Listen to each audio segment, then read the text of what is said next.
Good morning students. Genius public inter college की online class में आप सभी का स्वागत है। स्टूडेंट्स, आपके पाठ्यक्रम में निर्धारित आरोह पाठ्य पुस्तक में निर्धारित शेखर जोशी द्वारा रचित गलता लोहा कहानी के विषय में आज हम लोग अध्ययन करेंगे और यह भी अध्ययन के माध्यम से जानकारी प्राप्त करेंगे कि तत्कालीन समय में जातिगत जो विभाजन हमारे समाज का था, वह जातिगत विभाजन का फासला एक शिक्षित समाज के आते आते किस तरह से वो पतन की ओर अग्रसर है, उसके विषय में भी जानकारी प्राप्त करेंगे। गलता लोहा कहानी का अध्ययन करने से पहले एक बार संक्षिप्त रूप से हम कहानी के लेखक शेखर जोशी जी के विषय में जानकारी प्राप्त करेंगे। आप उनके द्वारा रची गई एक कहानी संग्रह की एक पंक्ति आपके इस चैप्टर में ऊपर लिखी हुई है, जरा ध्यान दें। अंतर की घुमड़ती वेदना को आंखों की राह बाहर निकाल लेने पर मनुष्य जो भी निश्चय करता है वे भावुक क्षणों की अपेक्षा अधिक विवेकपूर्ण होते हैं। अर्थात मनुष्य के अंतरात्मा में, हृदय में जो वेदनाएं उमड़ती घुमड़ती रहती है, जब वह आँखों की राह बाहर निकाल लेता है, तब वह जो भी निश्चय करता है वह भावुक क्षणों की अपेक्षा विवेकपूर्ण निर्णय लेता है। इनके कहानी संग्रह दाज्यू में लिखा गया काव्य पंक्ति है, आगे देखेंगे।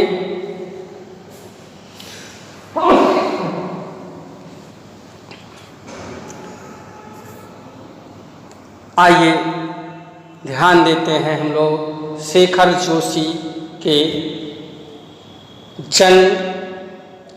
जन्म स्थान, रचनाएं और साहित्यिक परिचय पर। तो सभी स्टूडेंट्स ध्यान दें। सबसे पहले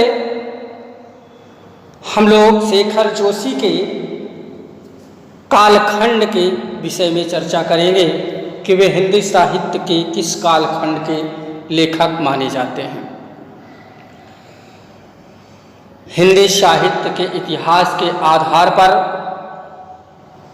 शेखर जोशी हिंदी साहित्य के आधुनिक कालखंड के लेखक माने जाते हैं,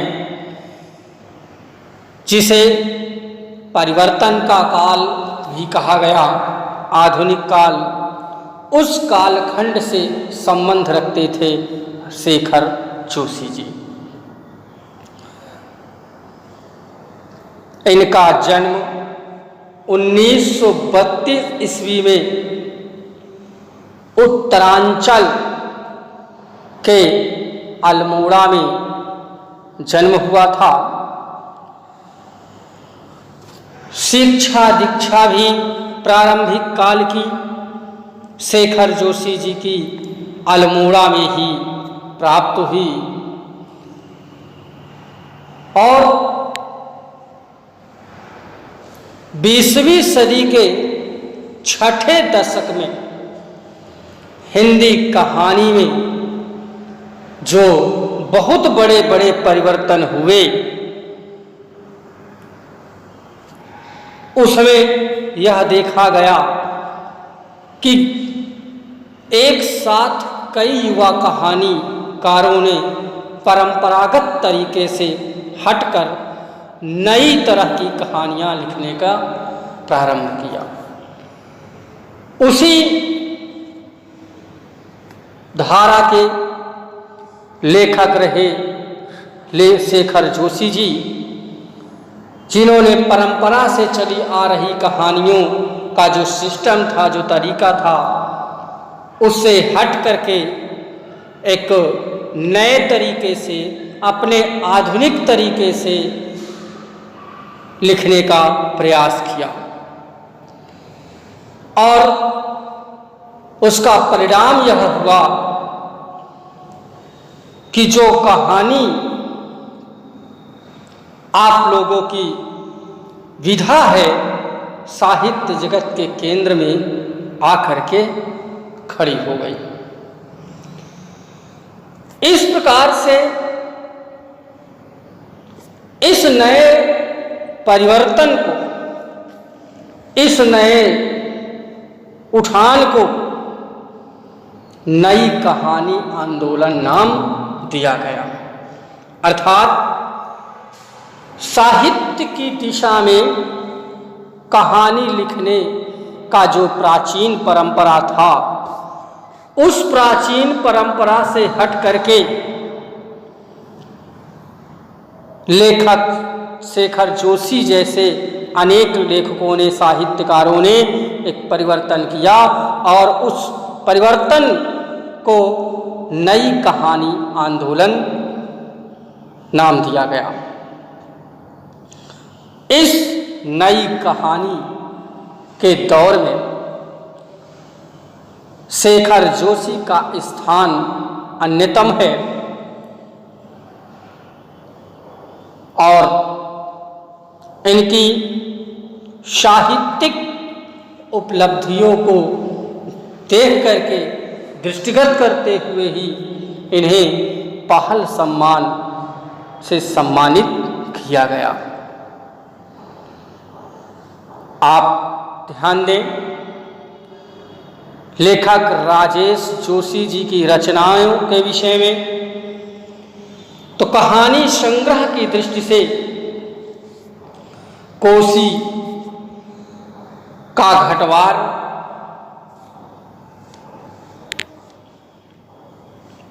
सात के लोग, दाज्यू, हलवाहा, नौरंगी बीमार है, ये इनके प्रसिद्ध कहानी संग्रह हैं।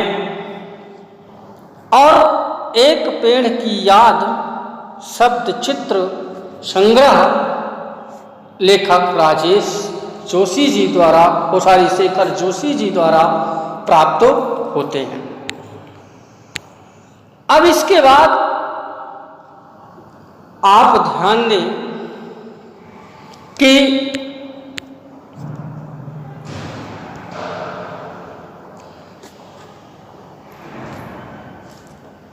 नई कहानी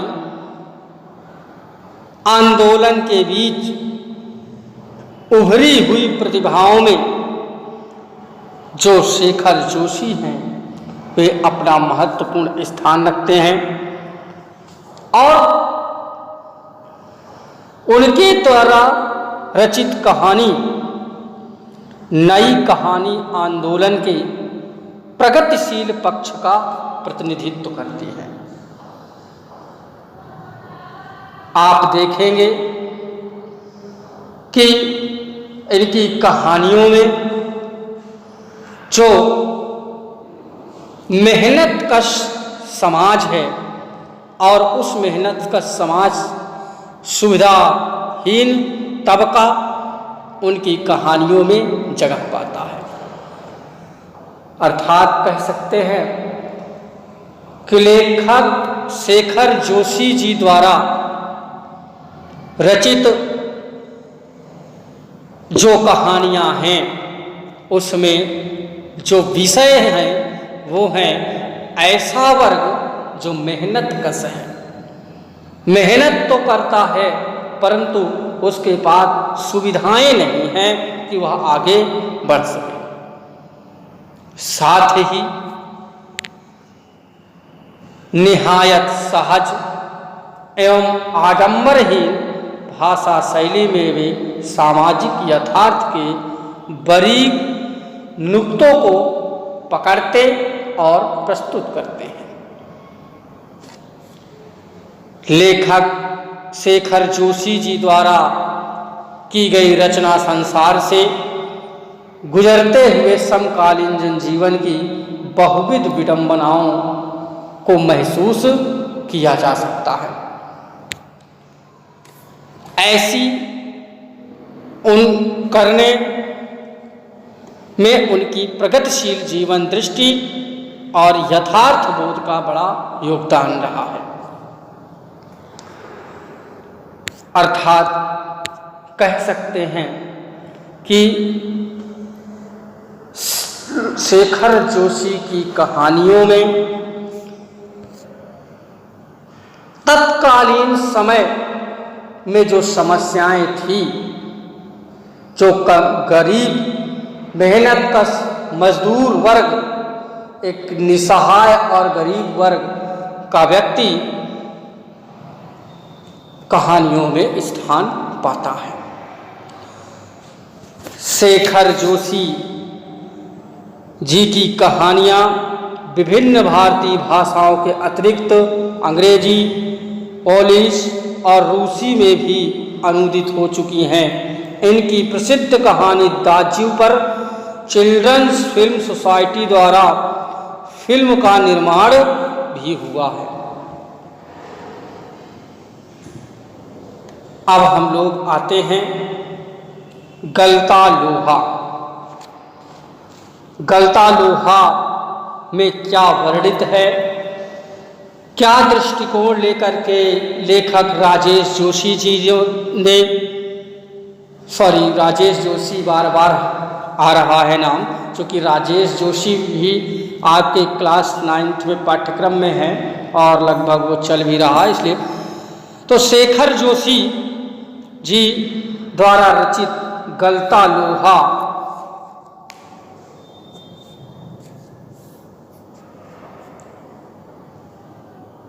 की कहानी कला का एक प्रतिनिधि नमूना, अर्थात कहानी कला का एक प्रतिनिधि नमूना है।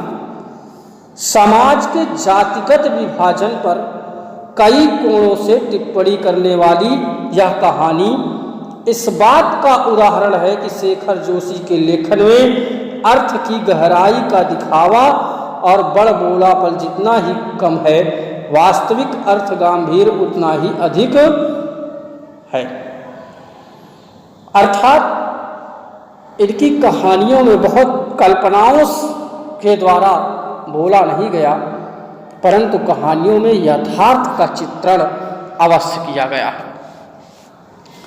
ध्यान दें, लेखक की किसी मुखर टिप्पणी के बगैर ही पूरे पाठ से गुजरते हुए हम यह देख पाते हैं कि एक मेधावी अर्थात पढ़ने लिखने में बहुत ही अच्छा, बहुत ही होनहार कुशल छात्र, किंतु निर्धन ब्राह्मण युवक मोहन किन परिस्थितियों के चलते उस मनोदशा तक पहुंचता है जहां उसके लिए जाति अभिमान बेमानी हो जाता है।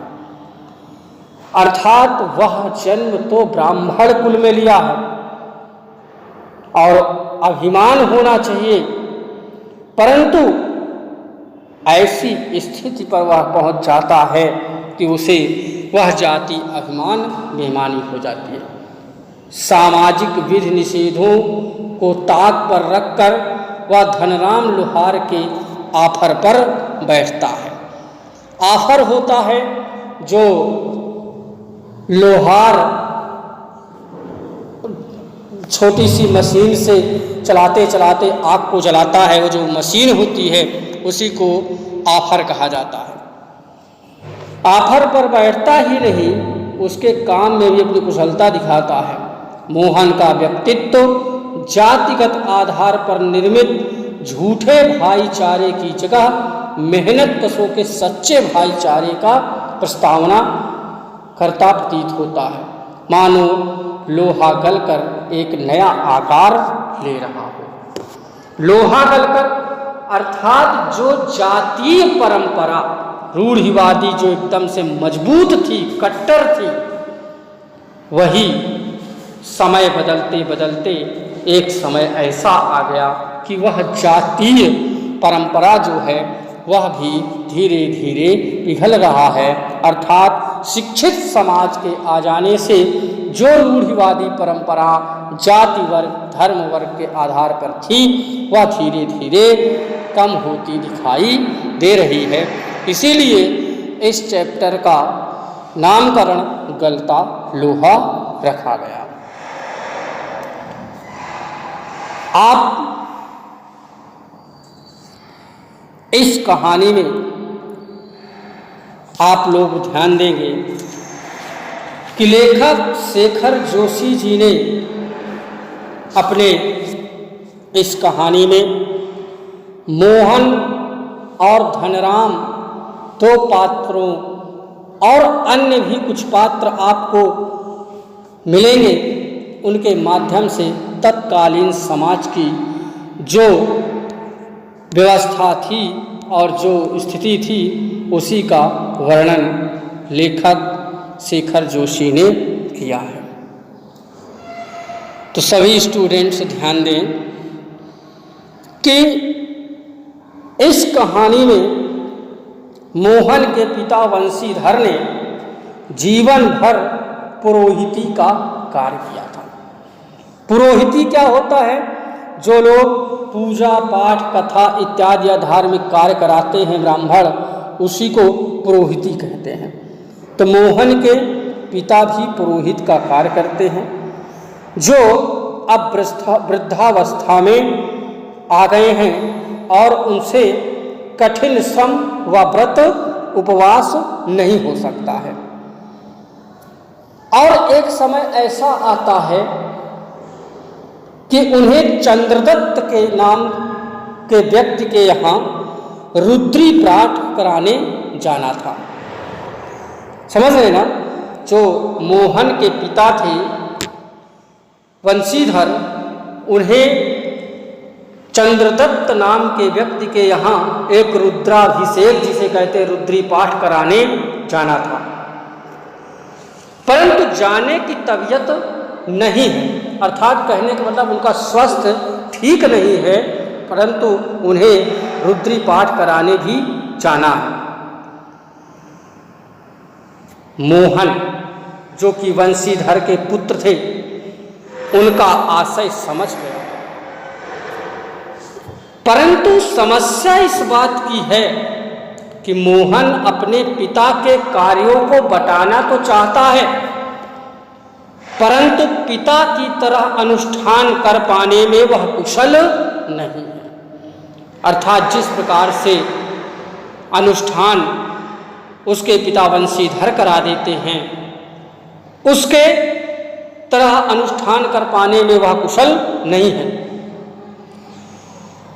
पिता का भार हल्का करने के लिए वह खेतों की ओर चला, है ना, खेत की ओर चला, परंतु हंसुए की धार कुंद हो चुकी थी, है ना।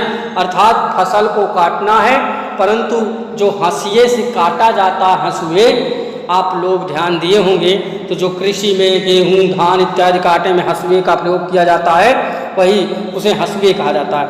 उसकी धार जो है कम हो गई थी, कुंठित हो गई थी, कुंद हो गई थी, इससे वो सही प्रकार से नहीं चल पा रही थी। ऐसी दशा में मोहन को अपने मित्र धनराम की याद आ गई कि वही मेरा यह कार्य कर सकता है। यह सोच करके मोहन अपने मित्र धनराम के दुकान पहुंचता है। धनराम कौन था? वह मोहन के साथ पढ़ने वाला सहपाठी था। दोनों एक साथ एक ही कक्षा में पढ़ते थे और दोनों बचपन की यादों में खो गए। जब भी वे दोनों मिले, मोहन और धनराम दोनों बचपन की यादों में खो गए। मोहन ने मास्टर त्रिलोक सिंह के बारे में पूछा। मोहन जो है उससे धनराम से, अपने मित्र से त्रिलोक मास्टर जी के विषय में पूछा कि भाई त्रिलोक मास्टर जी कैसे हैं, क्या हाल है उनका। और तब धनराम ने बताया कि मित्र पिछले ही साल गुजरे थे, है ना, कि वे पिछले ही साल गुजर गए थे, अर्थात वह इस दुनिया को छोड़ करके चले गए। दोनों हंस हंस कर उसकी बातें करने लगे। किसकी बातें करने लगे? अपने क्लास के समय के, अपने समय के त्रिलोक सिंह मास्टर जी के विषय में कह करके हंसने लगे। मोहन एक होनहार लड़का था। पढ़ाई लिखाई के साथ साथ गायन कला में भी वह निपुण था। वह मास्टर त्रिलोक सिंह का चहेता शिष्य था और उसे पूरे स्कूल का मॉनिटर बना रखा था। कहने का मतलब वह इतना निपुण था, वह इतना होशियार था कि उसे पूरे क्लास का मॉनिटर बना दिया गया था। वे उसे कमजोर बच्चे को दंड देने का भी अधिकार देते थे। अर्थात जो त्रिलोक सिंह मास्टर जी थे, वे धनराम की मेधा विशेषता को देख करके, अच्छाई को देख करके वह उन्हें दुष्ट, दंडित और शरारती बच्चों को दंड देने का भी अधिकार उनको दिया करते थे। धनराम ने भी मोहन से मास्टर के आदेश पर डंडा खाए थे। सहपाठी थे, थोड़ा सा धनराम कमज़ोर था पढ़ने लिखने में, तो मास्टर साहब के आदेशानुसार जो है मोहन के द्वारा धनराम भी दंड खाया हुआ था।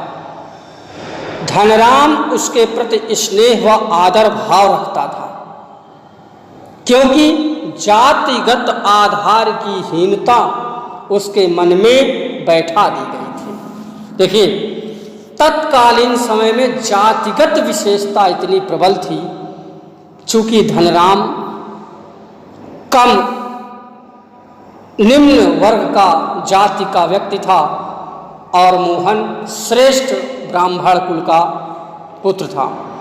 और उस समय श्रेष्ठ और निम्न जातियों के बीच जो मतभेद थे, उन दोनों में निम्न जातियों की जो हीनता का भाव है वह उसके मन में बैठा दिया गया था। उसने मोहन को कभी अपना प्रतिद्वंदी नहीं समझा। अब इसके बाद आपकी क्लास का समय भी हो रहा है, तो इस कहानी को हम लोग यहीं पर छोड़ते हैं अभी प्रथम पार्ट में, कि दोनों धनराम और मोहन दोनों आपस में बैठे हुए हैं, आपस में बातचीत कर रहे हैं, मास्टर साहब त्रिलोक सिंह जी के विषय में पूछ रहे हैं और लेखक ने थोड़ा सा यहाँ पर मोहन की विशेषता और धनराम की भी विशेषता को बताया और यह भी दर्शाया प्रथम अवलोकन में कि जातिगत की हीनता जो लोगों में उस समय बैठा दी गई थी वह धनराम के अंदर भी थी। तो हम लोग आगे की कहानी को पार्ट 2 में चलेंगे और उसके बाद ध्यान देंगे कि क्या कुछ आगे शेखर जोशी जी ने अपनी कहानी में लिखा है। सभी स्टूडेंट्स एक बार इस कहानी का वाचन कर लेंगे, पढ़ लेंगे, समझ लेंगे, तब आपको समझने में और भी सरलता होगी। तो नेक्स्ट क्लास में हम लोग मिलते हैं। Have a nice day.